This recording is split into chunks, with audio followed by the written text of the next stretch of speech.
Hello everyone, good morning. Welcome to the last day of the program, last but not least. So today we have two speakers, morning speakers, and the first speaker is Astrid Eichhorn. She will tell us about proving quantum gravity at all scales. Astrid, floor is yours. Thank you, and thanks to all of the organizers for this kind invitation. And my apologies that I couldn't come in person. After all, I found out on the weekend that COVID is still very much a thing and can prevent a person from traveling to a conference. And thanks also to Robert, who actually traded the slot of his talk with me, because my talk was originally supposed to be on Tuesday, but I was not able to give it then. So thanks for the opportunity to give it on this last day. So I'll be talking about probing quantum gravity at all scales. And let me just say that I'm very happy to be interrupted with questions or comments during the talk. So I'll be stopping it at points in between to ask whether there are questions, but if any come up, you can also feel free to just interrupt me. All right, so the broader motivation of this talk and also the research program that this talk is about is that quantum gravity is something that we necessarily need to understand in order to answer some of the deepest questions about our universe, such as, for instance, its very origin. And so in response to that, various theories of quantum gravity have been developed. But of course, physics is not just a theoretical science, it's an experimental science. And so we need to test our theories, but of course the key challenge is that it's very difficult to do so, and that is because it's a challenge of scales.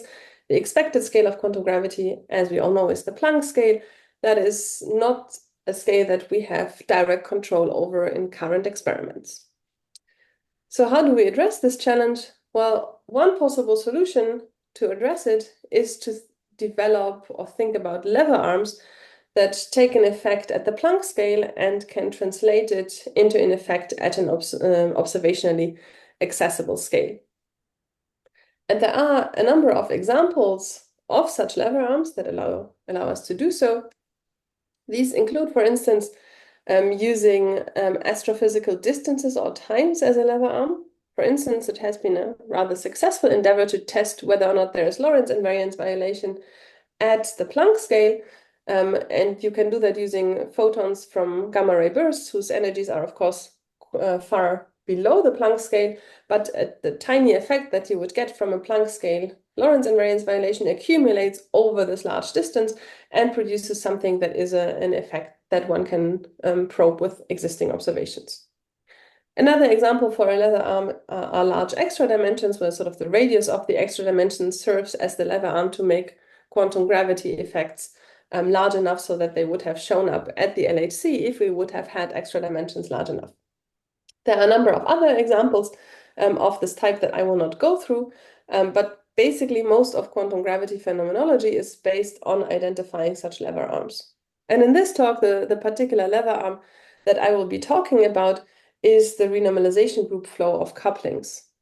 So let me explain this lever arm in a bit more detail. So the idea is that whatever happens in the quantum gravity regime gives you some predictions for some of the couplings in your Lagrangian at the Planck scale. And I'm assuming that below the Planck scale, physics can be described within a quantum field theoretic framework. So basically by an effective field theory of gravity and matter and whatever degrees of freedom might be out there. And whatever happens beyond the Planck scale, if you want to match to known physics down here, then you have to be able to describe things within an effective field theory at low enough scales. And so I'm assuming that this transition where you can start using standard effective field theory, that actually happens at the Planck scale. And then whether you have string theory, loop quantum gravity, asymptotic safety, or something completely different beyond the Planck scale doesn't really matter. The only thing that matters is that you can fix some or even all of the parameters in your effective field theory at the Planck scale. And so in order to directly test this prediction, you would actually want to go to Planckian energies to do that. We can't do that in experiments. And so this is where the renormalization group comes in. It allows you to calculate how the coupling evolves as you move down in energies or up in distance scales. And then depending on whether you're talking about couplings in particle physics or in cosmology, somewhere down here becomes the scale where you can actually make measurements. So as I said, the setting that I'll be talking about, be talking in about this sort of a standard model effective field theory-like setting, where I'll be thinking about the standard model Lagrangian, but then also higher order interactions. And also I'll be thinking about degrees of freedom beyond the standard model, for instance, for dark matter in the latter part of the talk. So when we think about Lagrangians like this, then they have two different types of couplings when it comes to the renormalization group flow. The first are the sort of marginal couplings. Those are the couplings that don't have any mass dimension and that mostly make up the standard model Lagrangian. And because they don't have any mass dimension, they only depend on the RG scale logarithmically. And for these couplings, it's sort of very obvious how you can use the renormalization group flow as a lever arm to really test quantum gravity, because if you have a change of order 1 at the Planck scale, then the logarithmic running only changes this value by a little bit, and essentially a change of order 1 at the Planck scale translates into a change of order 1 at the electroweak scale or below. And so here you can see how if you would have a quantum gravity theory that would give you one prediction, let's say the orange curve versus the blue one, you could easily test that at the electroweak scale. Then we also have all of the higher order couplings. Those have explicit mass dimensions and they have negative mass dimensions. And the generic expectation that we have for these couplings is that there is what is called universality. And that means that even if you start with different values of those couplings at the Planck scale, and the examples that are shown here is coupling values that range all the way from 0 to 2 at the Planck scale. And you can see that all of them very quickly are drawn towards this one universal curve. And then if you make a measurement somewhere down here, you have to make the measurement with extremely high accuracy in order to be able to tell what the initial condition was. And so for these higher order couplings, we generically would expect that sort of the memory of what happens at the Planck scale is mostly washed out, and it's much more difficult to actually discover the imprints of a quantum gravity theory in here. Nevertheless, I will be talking about these couplings because there are interesting things that you can do with them. For instance, they are subject to so-called positivity bounds that we can then compare to results from our quantum gravity theory. And also at the LHC, the testing the higher order couplings or bounding them has become sort of a big business. And it becomes interesting to understand whether or not we can say what we would expect from a given quantum gravity theory and whether we would expect results to be tiny or potentially observable. So I'll be also addressing that. And then also from a different phenomenological perspective, a lot of models that people are interested in for beyond standard model physics actually use some of these higher order couplings. An example is, for instance, the axion-photon coupling that plays an important role in many models of axion-like dark matter.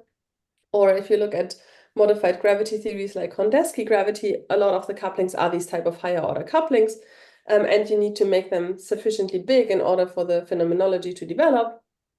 And so then you can again ask this question, whether these sort of phenomenological values of those couplings, whether those are actually values that could be compatible with a particular quantum gravity theory.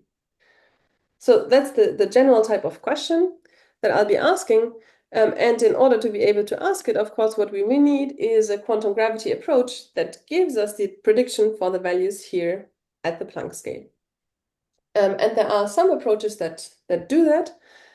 String theory to some extent does that. There's also, of course, the whole big program of sort of string-inspired swampland conjectures that says more general things about the structures of allowed low energy effective field theories. There's asymptotically safe gravity, and in particular its interplay with matter. And there's, well, one example that I'm aware of where something like this has also been tried in causal sets. But then the list actually is rather short, as you can see. So I would say that this is an opportunity for many other quantum gravity approaches. Because as soon as you're able to calculate the values of some of the couplings in the interplay with matter or other degrees of freedom, then you can use this type of formalism in order to test your theory. So in this talk, I will be focusing on asymptotically safe gravity mostly, but I will also be concerned with this question whether the phenomenology of asymptotic safety that I will be talking about is actually universal. And that, of course, has to do with this question of whether swampland conjectures are conjectures that hold universally across quantum gravity approaches, or whether the swamplands and the landscapes of different theories, to borrow this terminology, whether they are different. So let me make a brief excursion into this question of whether or not swamplands or landscapes of quantum gravity theories are universal, because that's, of course, crucial in order knowing that the answer is crucial in order to understand whether or not we are really testing a particular quantum gravity theory or whether we are testing somehow all quantum gravity theories at the same time. All right, so let me talk about the concept of relative and absolute swamplands. So this green blob here, this is the space of all possible effective field theories that you can write down. Of course, it's uncountably infinitely large. But just imagine it's given by this blob.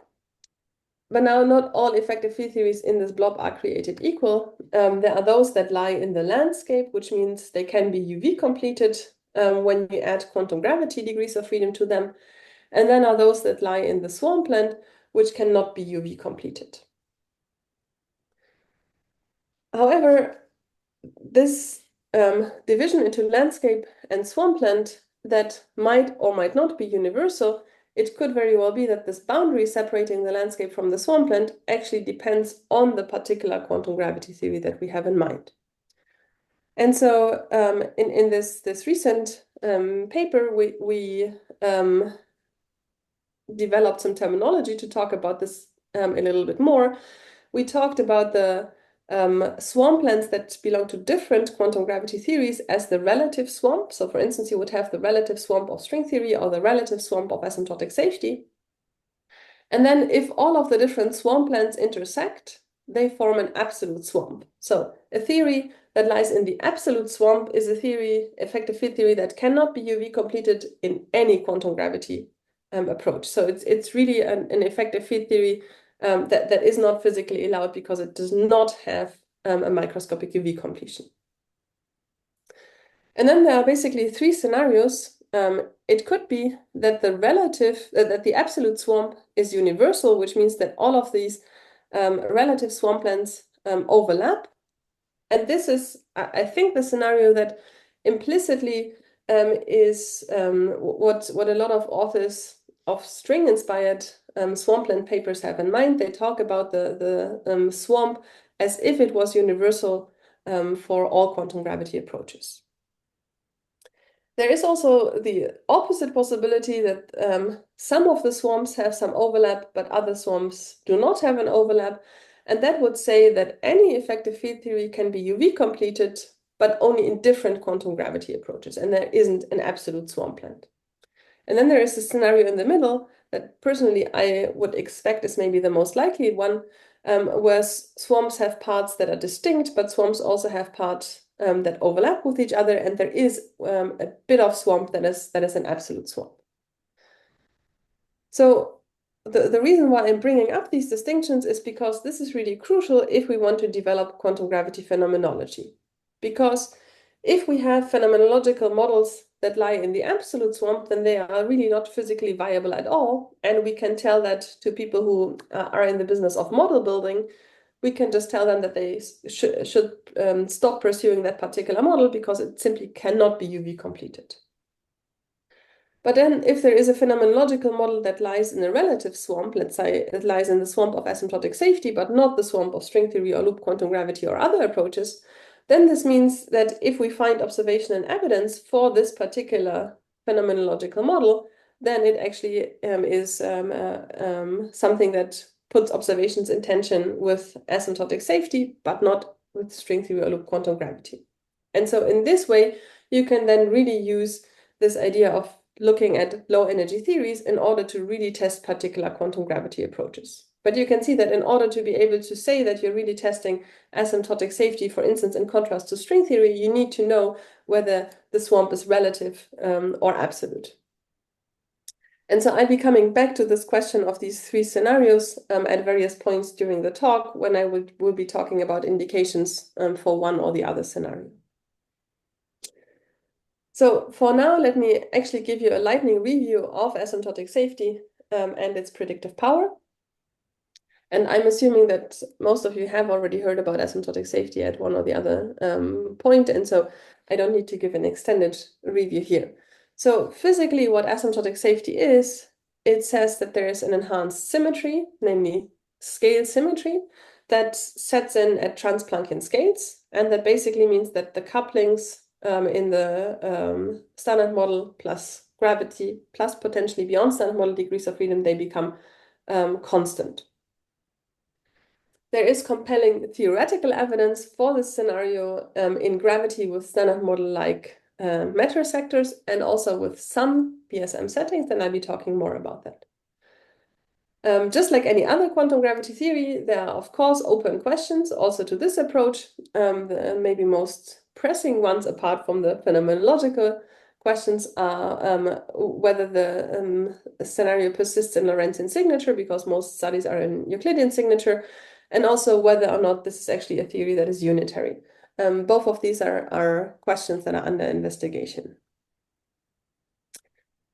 What will be most important for the purposes of this talk is to understand where the predictions that this theory makes for couplings at the Planck scale actually come from.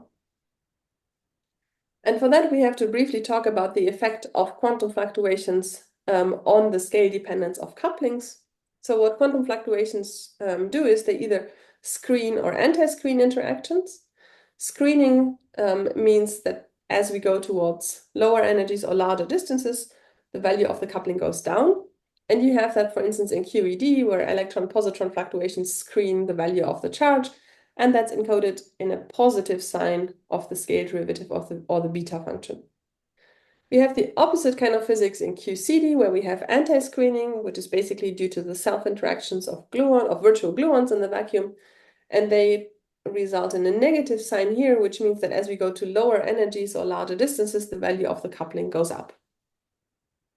And now if you want to achieve asymptotic safety or quantum scale symmetry, it means you have to balance screening with anti-screening fluctuations. And in the simplest sort of toy model, you can do that in two different ways. You can either write a beta function where you start with the screening term. So think of alpha star as a constant, and then here the leading order term is linear and it has a positive sign, so it's screening. The higher order term is anti-screening. Or you can do that with the other order. I'll talk about that in a second. If you start with the screening term as the leading order term, then you have the following picture. The screening and the anti-screening can balance out at this fixed point value alpha star, but if you just put in a tiny perturbation away from scale symmetry, then under the renormalization group flow, the distance from scale symmetry grows, because as you go to slightly lower values, screening drives you to even lower values. As you go to slightly larger values, anti-screening drives you to even larger values. And that means that if you demand quantum scale symmetry at some very high energies, then you can nevertheless reach a whole interval of couplings at the Planck scale. And so this is a coupling that we call a relevant perturbation. It's a free parameter. We can't make a prediction for the value of this coupling at the Planck scale. And the story changes. And this is really sort of the crucial mechanism for most of phenomenology in asymptotic safety. Because this is how you generate predictions. So the mechanism changes if we flip around the sign in the beta function here, and we start with the anti-screening term as the leading order term. Because then you can already see that if you put in a tiny perturbation from scale symmetry, quantum fluctuations will always want to drive you back towards scale symmetry. And now you should think of one set of fluctuations as those that come from quantum gravity degrees of freedom, and so they are present all the way down to the Planck scale, which means that all the way down to the Planck scale, you always have to hold this one special value of the coupling. And then below the Planck scale, quantum gravity fluctuations fall away, so one of those contributions drops away, and then you get a renormalization group flow that evolves the coupling down to scales at which you can measure it. But you get a unique value at the Planck scale, and then the renormalization group flow translates that into a value that you can predict at even lower energies and test there. All right, so this is sort of the crucial mechanism that will be responsible for allowing us to think about experimental tests of asymptotic safety with existing observations.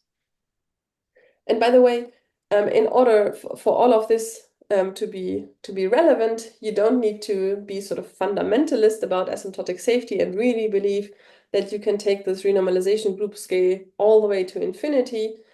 It can very well be that there is a new physics scale somewhere beyond the Planck scale, and the true UV completion is strings, loops, or something completely different that we haven't thought about yet.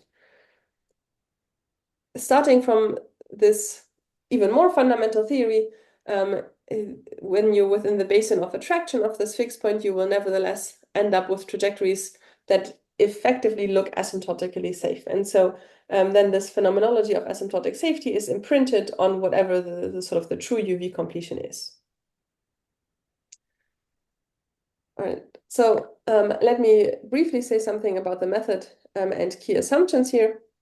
So I'll be using the functional renormalization group that is based on the Euclidean path integral. It allows us to extract beta functions from an equation that is formally one loop. For practical purposes, however, we need to truncate the interactions that are accounted for.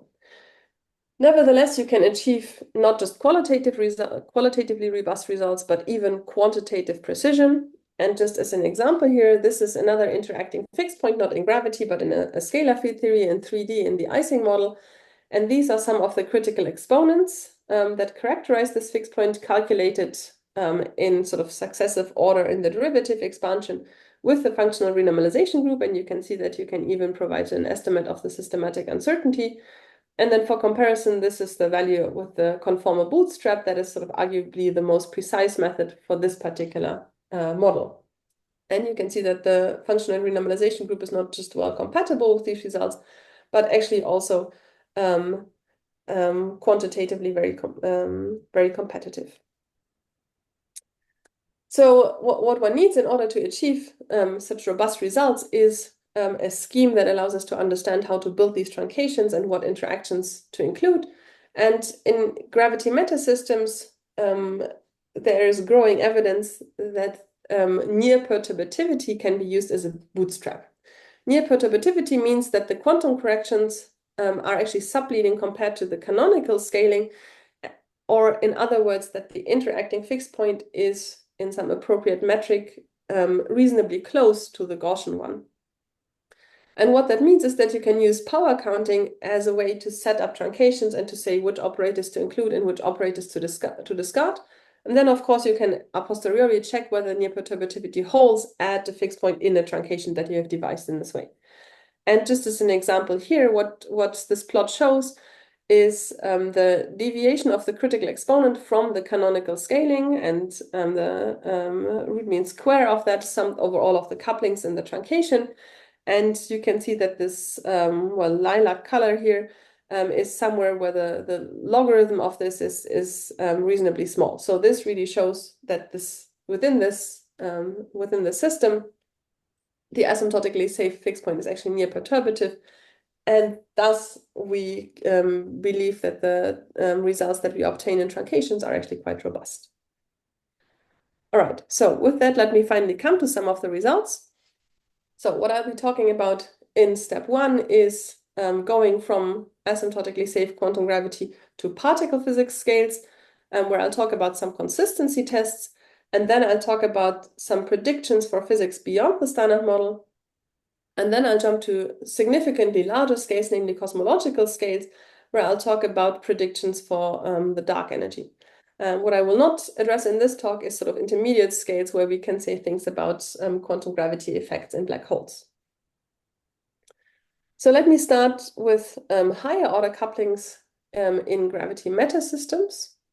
So asymptotic safety generically induces higher order interactions. For instance, if you have abelian vector fields and F squared is the field strength squared, then this is sort of the canonically renormalizable Lagrangian, but asymptotic safety also introduces 4-photon interactions and higher order interactions. And this plot here just shows that as you crank up the value of the Newton coupling, the fixed point value for these couplings here cannot stay at 0. It has to actually grow. And just to avoid confusion, this V is actually just a redefinition of a superposition of W and H. So basically W and V just stand for this W2 and H2.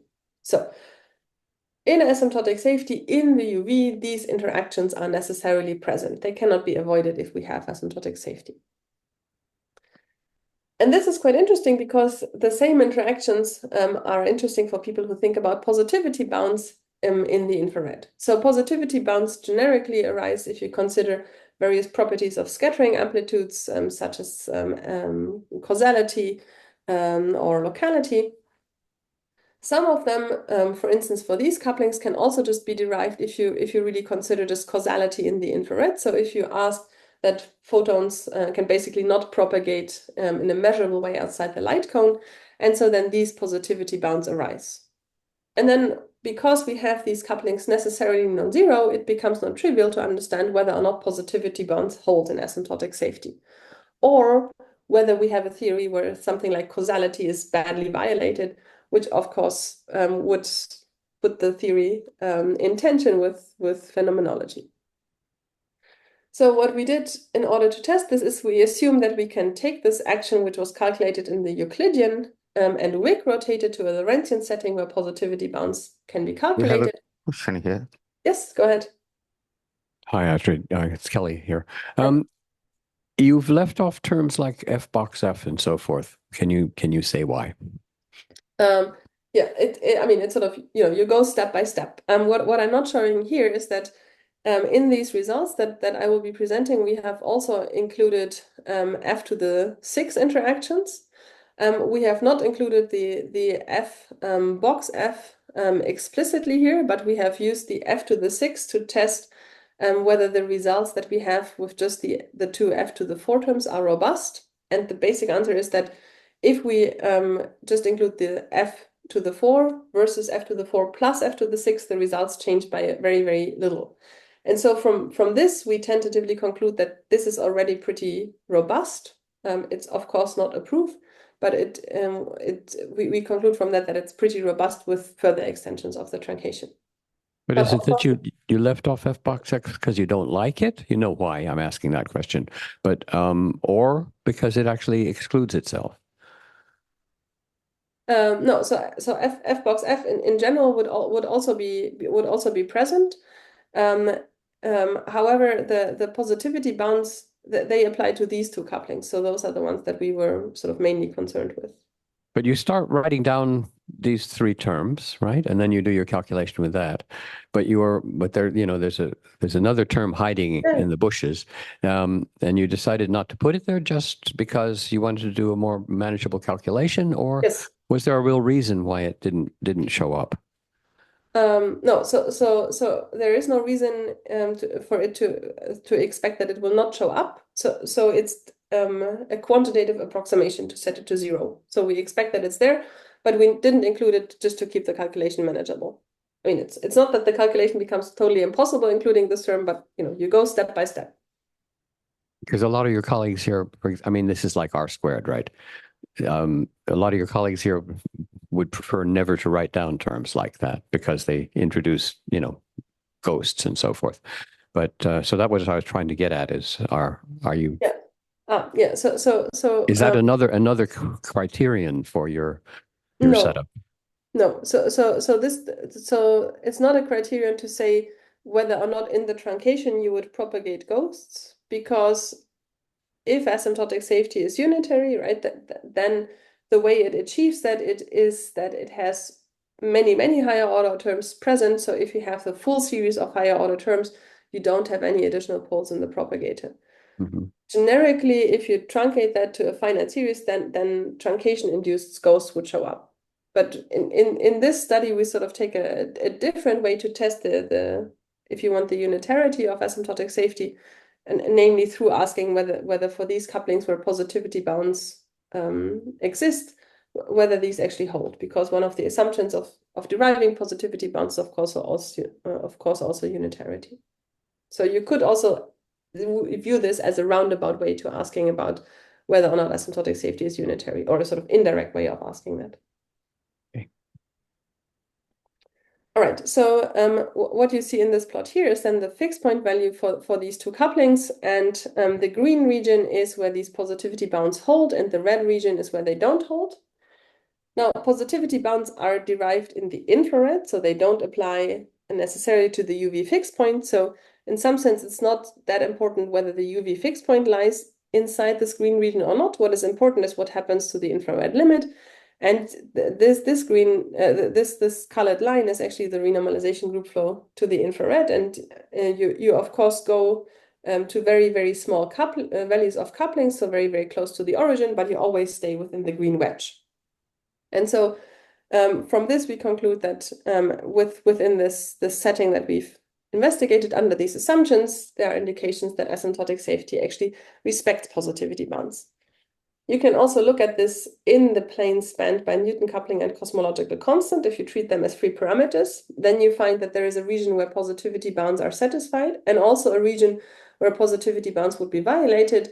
And then the fixed point value that we can calculate lies within this green region here. So non-trivial evidence that asymptotic safety actually respects an infrared causality. And let me also advertise a paper that came out on the arXiv on the same day by Benjamin and Alessia on the same topic.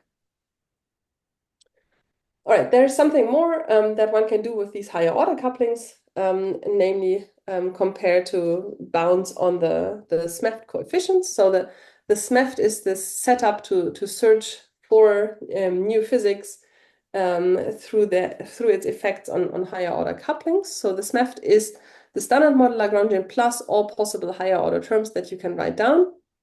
And you should think of these higher order interactions as being induced by integrating out some heavy fields. So the generic expectation is that these dimensionless coefficients are sort of order 1, and this lambda is the mass of heavy fields. And then it's often assumed or maybe hoped for that there is some new physics between the energies of the LHC and the Planck scale, and that new physics is maybe closer to the LHC energies than to the Planck scale. And then you can use data from Atlas and CMS to put bounds on these coefficients. And this is just a figure that shows some of the bounds on the fermion couplings, which are part of these interactions here, where the scale of new physics was set to 1 TeV, and then you can provide upper bounds on how large these coefficients can be.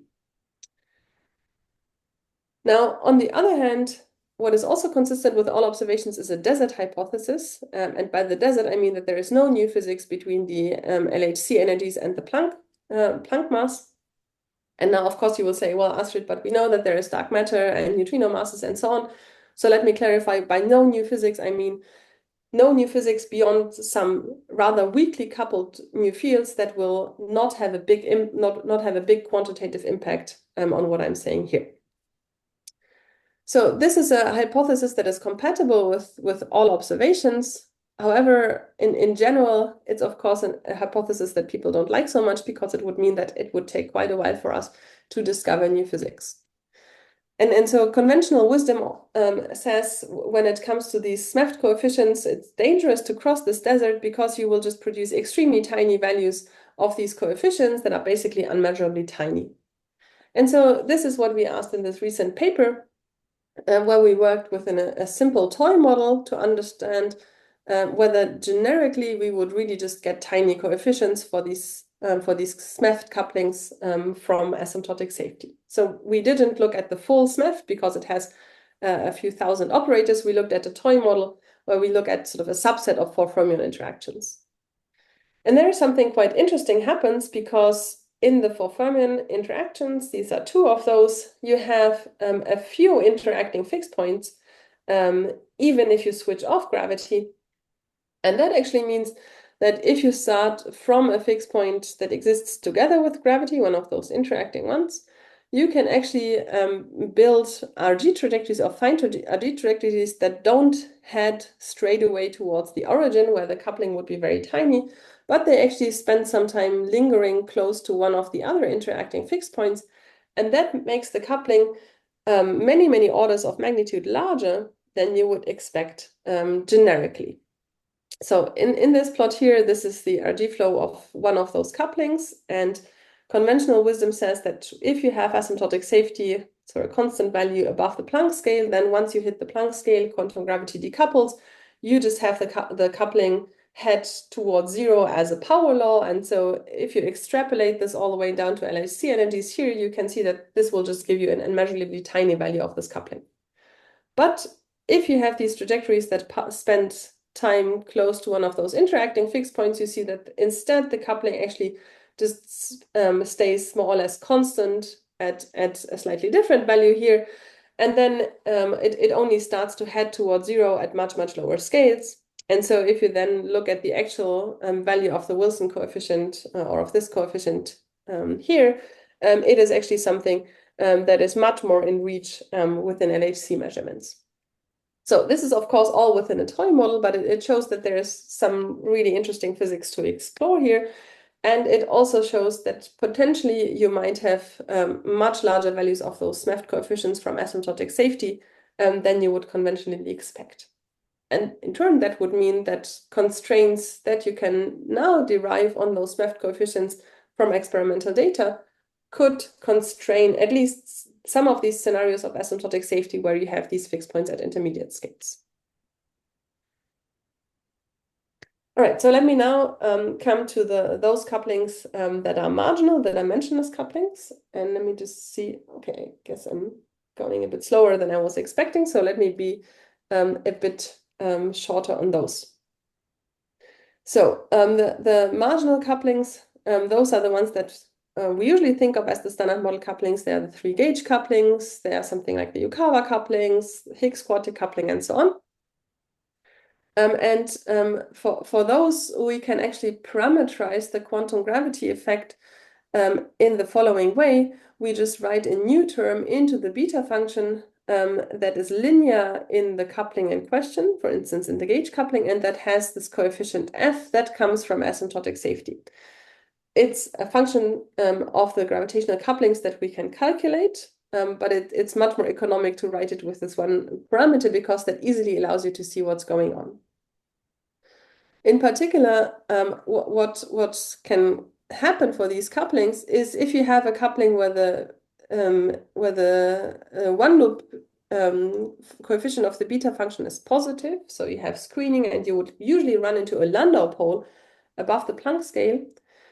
If the gravity contribution is negative, then they can balance out and they can generate exactly this type of plot that I was showing you previously, where you get a prediction for a unique value of the coupling at the Planck scale from asymptotic safety, and then you get a bunch of asymptotically free trajectories that give you that fill up this range of coupling values below.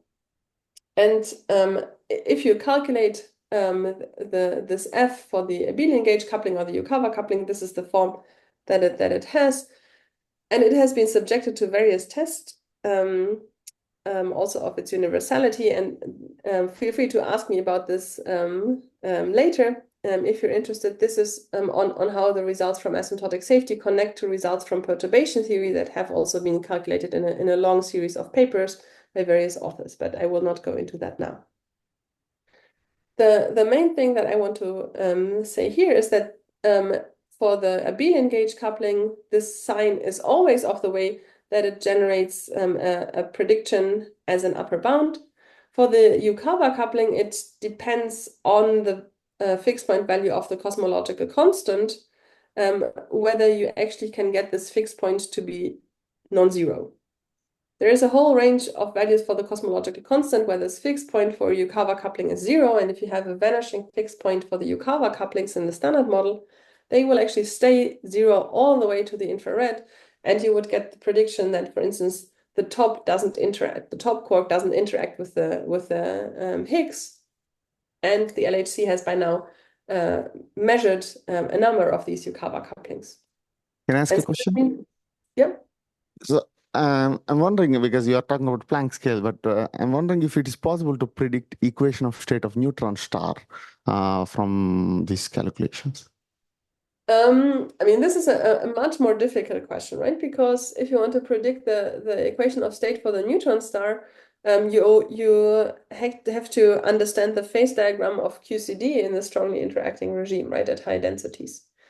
So this is an unsolved challenge, independent of whether or not you get some input from asymptotic safety, right? So I would say yes, in principle, I would expect that you can, start from asymptotic safety, flow down with the couplings towards the strong coupling scale, and then understand what are the imprints on the QCD phase diagram. In practice, this is something that is out of reach at the moment, basically because QCD is much more strongly coupled than asymptotically safe quantum gravity, and so it's much more difficult to get QCD under control. Of course, people are trying, but it's it's a hard problem even within QCD without thinking about adding on quantum gravity on top. I mean, it's important to understand how the QCD matter couples to gravity, and I don't know if there can be something precisely said, the coupling, gravity and matter couplings, that can help to answer this question, at least to move toward answering this question of equation of state for neutron stuff. Right? Yeah, I mean, as far as of course I'm not an expert, but as far as I see the field of understanding the QCD phase diagram, it's a non-perturbative problem that has its own challenges and that will not be aided by having some constraints from quantum gravity. But what it needs is better control over this very non-perturbative physics at finite density, and that's what makes it a hard problem. All right, so then let me continue with this for now. So we have this sort of dangerous region for the fixed point. If it lies in here, we get vanishing values for the Yukawa couplings, not just in the fixed point regime, but at all scales. And so we would not have current quark masses. And indeed, the fixed point falls into this regime if you have just one generation of standard model fermions present. It moves a little bit if you add a second generation, and if you add a third generation within the setup that we considered in this paper here, that by now is actually more than a decade old, you actually end up in this allowed regime here, which is a very encouraging sign that the interplay of quantum gravity with matter somehow manages to get itself into a regime that is compatible with phenomenology. Let me actually not comment on this slide, except to say that if you think about the standard model with gravity, there are two open questions. One of them is what actually happens to the Higgs potential in asymptotic safety. I will not comment on this question here. The other is that, of course, we know that the standard model is not the full answer because the standard model itself doesn't contain neutrino masses. And so we need to think about mechanisms to generate neutrino masses in asymptotic safety. So if we just look at neutrino masses in comparison to the other standard model fermion masses, you see all of the other standard model fermions somewhere up here, and note that this is a log scale. And then for the neutrinos, of course, we only know something about the differences of their mass squared, and we have some upper bound, but we already know that there is quite a gap here. And the conclusion that people usually draw when they look at this plot is to say, well, neutrino masses must clearly arise through a different mechanism than the other fermion masses. So let's see how the story looks from an asymptotically safe perspective. So the first option how to generate neutrino masses is through the Weinberg operator. That's a dimension 5 operator. It couples basically the neutrinos and the electrons to the Higgs. And what this operator ultimately boils down to when the Higgs acquires a vacuum expectation value is it becomes a mass for the neutrinos. It becomes a so-called Majorana mass. Now, in ongoing work with a number of colleagues, we actually find that the Weinberg operator, this coupling here, that this is 0 in asymptotic safety and it's irrelevant, which means it must stay 0 at all scales. And this means it gives a vanishing Majorana mass. And therefore, this operator here, which would not add any new degrees of freedom, this is not a mechanism to generate masses for neutrinos. And so there must be new fields in asymptotic safety to explain neutrino masses. This is then a general prediction. The most popular mechanism that stays within this option of having a mechanism that is different than the one for the other fermions is to use a seesaw mechanisms where you introduce very heavy right-handed neutrinos, and we find that mass scale is actually bounded from above. There's also a second option that people usually don't find as attractive, namely that the neutrino masses arise through the very same Higgs mechanism as the other fermion masses, but with a very small Yukawa coupling. And people don't like that because they say, well, I mean, what makes the neutrino Yukawa coupling much smaller than the other Yukawa couplings?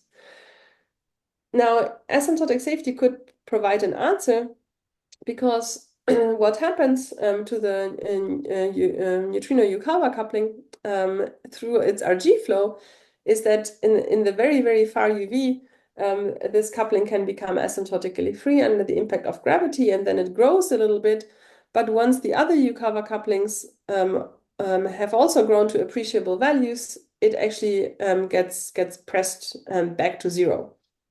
Note that that happens over a very large range of scales because the flow is very, very slow, but it is a dynamical mechanism that prevents the neutrino Yukawa coupling from growing too large at the Planck scale. And so potentially then with an asymptotic safety, we could have this second option that neutrino masses just also arise through the Higgs mechanism, and there is a way to dynamically control the growth of the neutrino Yukawa coupling and separate the neutrinos from the other fermions in this mass spectrum. We have a question here from Kelly. Yep. Hi, it's me again. In order to do this, you got to provide a right-handed neutrino, because otherwise you can't even write a mass. But, so the question is how you introduce it, what it does. Your option 2, seesaw, just introduces a Majorana mass term, and then it goes the rest. I guess in your next option, you're actually letting the right-handed neutrino have gauge couplings of the usual sort, right? That's what you're doing. It's sterile, right? So if you introduce a sterile right-handed neutrino, but then it has a coupling. Yukawa couplings, just as you do in the usual seesaw setting, right? The right-hand neutrino is sterile. What is different in this option 2 is that there is no Majorana mass. So in this option here, the Majorana mass is put to 0. And you just basically get a Dirac mass for the neutrinos, which is very, very small. One of the interesting questions to me of all of this is whether, I mean, if you start with the ultraviolet complete theory, but you have a bunch of heavy fields that the experimentalists don't want to be bothered by, so you integrate them out, or somebody does it for you and then hands you the effective field theory result, proposed one, on a slip of paper, and then you come along as an asymptotic safety person and try to make this sense without knowing what they did, right? Do you come up with the same result, just sort of generically look at these types of interactions and try to get it to be asymptotically safe? Do you come up with the same system that the person who actually integrated out the real theory? Do you agree? You mean whether you agree with the beta functions at even lower scales? No, suppose somebody actually knows that it's called QCD, right, or standard model, but they integrate all the stuff that's heavier than you have experiments that you can do, and they don't exactly show you how they did that. You don't know what the extra fields are, but they just hand you the residual results. It's sort of like your vector model. Can you show that in asymptotic safety you come to agree with and deduce essentially the structure that they did in secret, without telling you how they did it? Yeah, so you're asking when somebody hands me chiral perturbation theory and asks me what is this theory, will I be able to discover that secretly it was QCD? So I think the answer depends on the theory. I don't think there's a generic answer, because it could be that the effective field theory that you're handing me doesn't need the new degrees of freedom, the heavier degrees of freedom, to actually become asymptotically safe. Right? And so that would then be sort of an alternative theory that, nature hasn't chosen. Nature wanted to have the heavy fields, but from a theoretical point of view, I can't tell that. But you have all these criteria like positivity relations and so forth you were talking about. The question is, how good are they in focusing you in on the actual theory that you get from integrating out what's known? Yeah, so as I said, I don't think that there's a general answer. I imagine that depending on the theory, you could have either one of the two scenarios, that you're detecting, that the effective field theory, that it's really an effective field theory because, let's say it has Landau poles in the couplings and so on. Or it could be that, this effective field theory would have an alternative UV completion within asymptotic safety that wouldn't need the new fields. And I think depending on, which theory you're handing me, it could be either one of the two options. So in other words, if there are heavy new fields, there is no guarantee that we find that in these type of studies, because it could be that there is a theoretical alternative and the model becomes UV complete on its own without those new fields. Another question related to this is do you learn a role for renormalizability? Because your option 2 with Seesaw is renormalizable, but if you're looking at option 1, that's a dimension 5 operator, it's not renormalizable. Can asymptotic safety tell you that what's actually underlying all of this should have been a renormalizable theory, like the standard model? No, in general, I don't think asymptotic safety should have been will be a theory that is perturbatively renormalizable, because there will be higher order interactions, such as the ones I was showing in the beginning with the 4 photons that are present in the UV. I mean, the asymptotic safe theory is not renormalizable. That's the whole idea. But suppose that the hidden one, the person who integrated out stuff that, in order to hand you this effective theory, that one could have been renormalizable, like the standard model. Can you learn from asymptotic safety what it should have been, even if you don't know what it is? So whether I can, from the structure of couplings at the fixed point, sort of infer what would be the renormalizable theory that would generate that as an EFT. Or that it should have been, whatever it was. Tricky question. I think you would have to sort of try on a case basis, make an educated guess for what you think the new degrees of freedom are, and then see, what happens if you generate these type of structures as you integrate them out. There is no algorithm that would allow you to take an asymptotically safe theory and say, let me view this as an effective field theory and sort of from the bottom up infer what are the new degrees of freedom. I don't think there's an algorithm to do that. You would have to sort of, make educated guesses for the new degrees of freedom. We may continue this in the discussion session, so you have roughly 10 minutes just to remind you. Yeah. Yes, thanks. All right, so then for the last 10 minutes, I will talk about more beyond standard model physics, namely the dark universe. And you've all seen this plot that basically shows us how much we don't know about the universe. We have no idea what the nature of these dark components actually is. And the general idea that I will briefly touch upon here is to use the predictive power that asymptotic safety has to constrain models of the dark sector. On the one hand, this has this goal of making quantum gravity testable through making predictions for the nature of dark energy or dark matter. On the other hand, I think it's also useful for sort of phenomenological purposes in building models of the dark sector, because, as you all probably know, there's just this complete proliferation of possible dark matter models and dark energy models. There are many, many, many more models than one can reasonably write down. And I think what is needed is a new theoretical principle that would go through these models and tell us, maybe this is a preferred model and this one isn't. And asymptotic safety, I think, can serve as such a principle. And so let me give you an example that supports this idea. So this is these are the components of the Horn-Desky Lagrangian. It's the most general, manifestly second order Lagrangian of a scalar field coupled to gravity. And this is a sort of a playground for phenomenology, for instance, of dark energy. There are already phenomenological constraints. So the neutron star merger, which had an electromagnetic counterpart, that puts strong constraints on some of these couplings here and reduce this space quite considerably. And so then in a paper with 2 of my students, Rafael dos Santos and Fabian Wagner, we asked, well, can we place additional constraints from asymptotic safety? And we didn't look at the full space of all of these functions, so these G's are completely free functions. Instead, we focused on just the simplest of these theories with just two higher order couplings. And that is already enough to give you dark energy.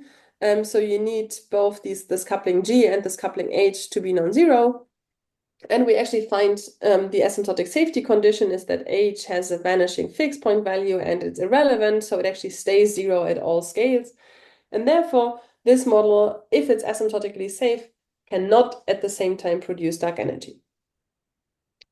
There's a whole structural reason behind this result that this coupling is zero that has to do with this question of global symmetries. But due to time, I will not go through that here, but feel free to ask me later. Instead, let me wrap up on saying something more about dark matter. So we know so little about dark matter that we still have many orders of magnitude in masses on which dark matter candidates actually live. And so the goal is that from all of these possible choices, we can make a more concrete asymptotically safe prediction.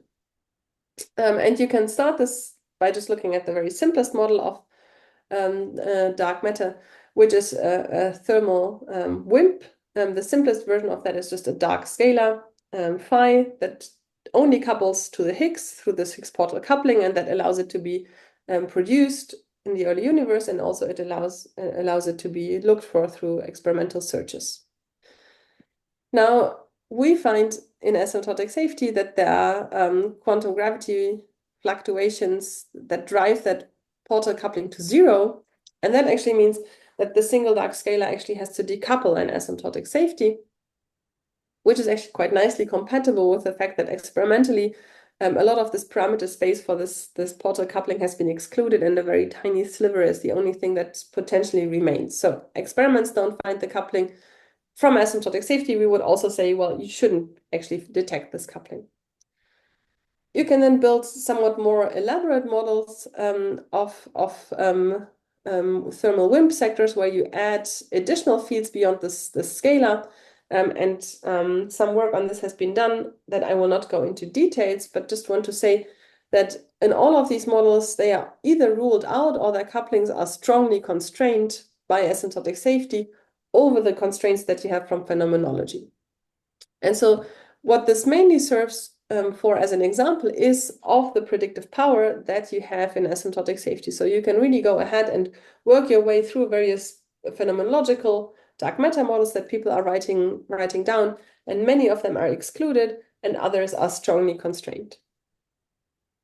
So you could say that maybe this disfavors this story of the thermal WIMP a little bit in asymptotic safety. So let's maybe turn our view towards other mass scales, and let's take a look at the axion or at the axion-like particle. And that's an interesting one because ALPs are generically present in stringy settings. And so it's interesting to understand whether or not this is different in asymptotic safety. Because imagine it was different, then you could say, well, if experiments actually find indications for ALPs or axion-like particles, then this is sort of something that is compatible with string theory, but something that is incompatible with asymptotic safety. And in this way, axion searches sort of give us hints even about quantum gravity. In order to take a first step in this direction, we actually looked at the coupling of the axion-like particle to the field strength and its dual.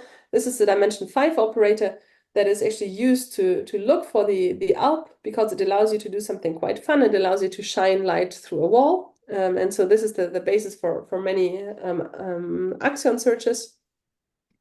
And now we looked at how this coupling here evolves under the RG flow. And to cut a long story short, we found that this coupling actually has to vanish, and again, vanish not just at the Planck scale, but then also actually stay zero at all scales, unless the quantum gravity contribution to the beta function is sufficiently large. And then you can ask, where in the space of gravitational couplings is this contribution sufficiently large? And for that, you have to go into this hatched region here.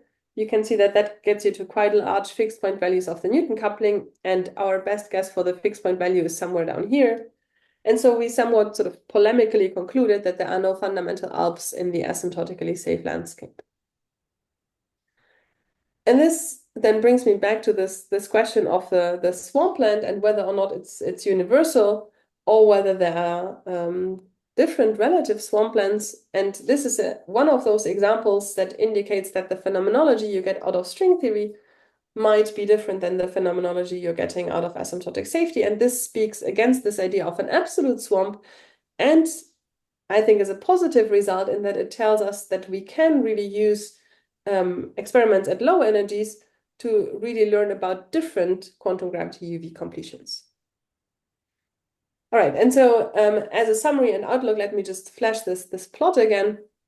What I mainly tried to convey in my talk was this idea that you can test theories that live at and beyond the Planck scale with existing observations at particle physics scales, cosmological scales, and also that I didn't talk about black hole scales. And the main tool to use to do that is the renormalization group flow. There are both sort of technical as well as exciting physics questions out there that still remain to be answered. So watch this space in the future. And let me conclude by saying this, what I was presenting here is really not so much my own work as actually the work of this whole group of people here. And any errors are mine, and all the credit goes to them. And let me thank all of you for your attention.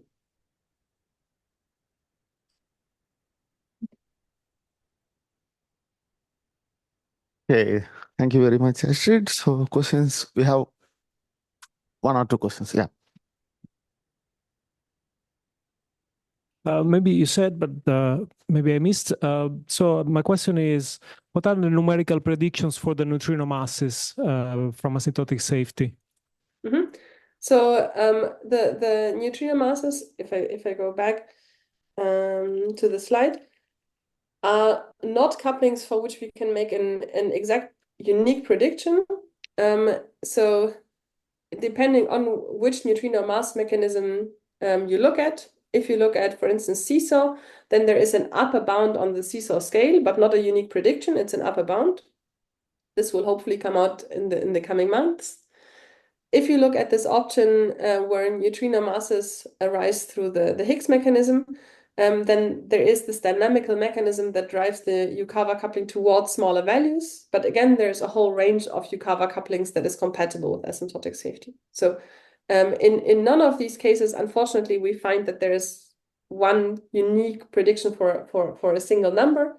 But we find that the parameter space is reduced. There are upper bounds on various couplings or scales.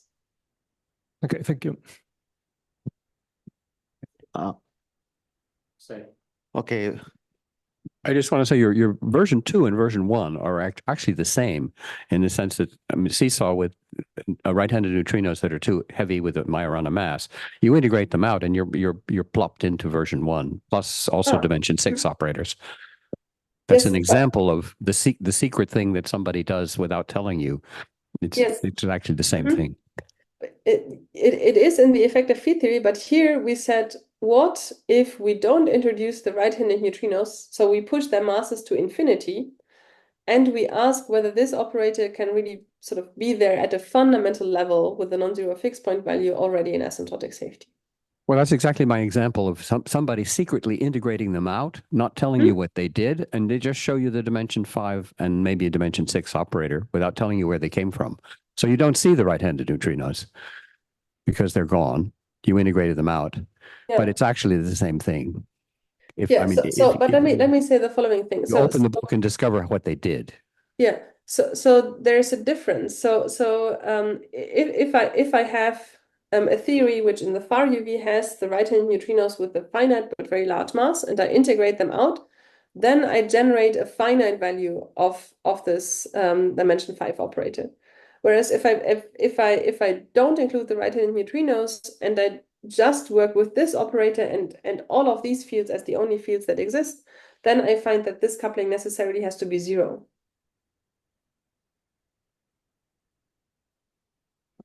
Okay. We do have more questions, Astrid, but we will come back in the discussion session. Let's thank Astrid again.